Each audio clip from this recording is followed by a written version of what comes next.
Let me get to some business here. Richard all of a sudden is interested. Okay, stand by. Meanwhile, we have this news. As many as 40 to 50 NBA players have expressed concerns about restarting their season in the Orlando bubble, although no one is formally asked out of the 22-team restart. Carmelo Anthony says he's still not 100% sure if he's going to play. Woj, adding to that, says sources say players deciding against participating in Orlando could be replaced by a substitution player. NBA plans to allow replacements for players who test positive or suffer injuries. Replaced players become ineligible for the rest of the season, the 1920 season, which is what's going on this summer. Richard, you're talking to a lot of people, I assume. What do you make of this? What do you think of the idea that players may not go and how the league will handle that?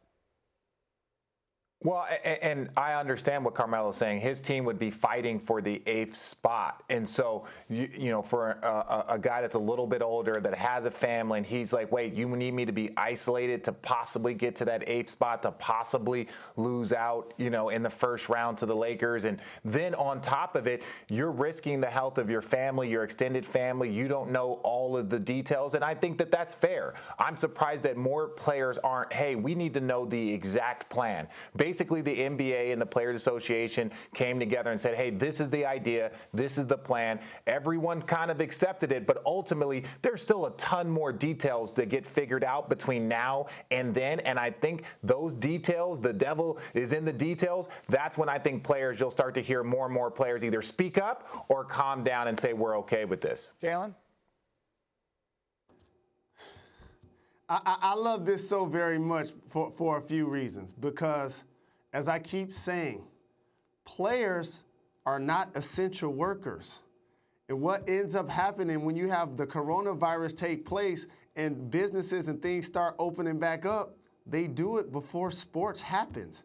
And Carmelo Anthony, and the reason why I was laughing, the visual, I appreciate it because RJ, what he looked was rich. And it made me happy because it's like, if I need to go to my job, I will go to my job. If my job's still going to pay me and I'm rich, I need to think about my health. Stop believing that people at the grocery store or UPS are there because they want to be. They're there because they need to pay their bills. Carmelo Anthony's going to the Hall of Fame. Imagine if you DeMar DeRozan. You just lost Aldridge. The Spurs are championship or bust. You know you're not going far. And you're a seasoned vet averaging 20 points every year. You got to think about it. I'm just saying. So what they need to do, though, if you're Adam Silver and the people that work with him, is you have to figure out a way to create a representative playoffs here, right, Jalen? So if some guys aren't going to want to go, they're going to let you bring some other guys in. How's that going to work? Because you can't let it get too gimmicky. You can't just let them say, okay, well, we'll take the best player. We'll take Steph Curry, for these playoffs here because he's not on a team that's in it. So, Jalen, how do they do that? So you don't have to overthink this one.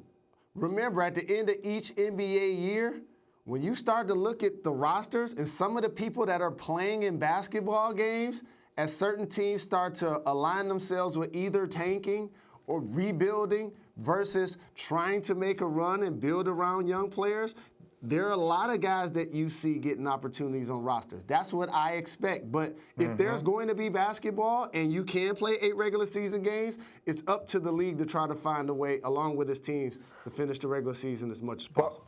One real quick thing, Greeny. Yeah. I want to know how many players on the Lakers, the Clippers, and the Bucks. None. I want to know how many players on those 3 teams. None. How many players on those 3 teams are questioning? That's the real truth. None. The teams that are favored to win a championship, that's fine. We've heard from Dame. We've heard from Carmelo. We've heard from Malcolm Brogdon. We've heard from different guys. And again, some of these younger players are like, man, no, I'm good.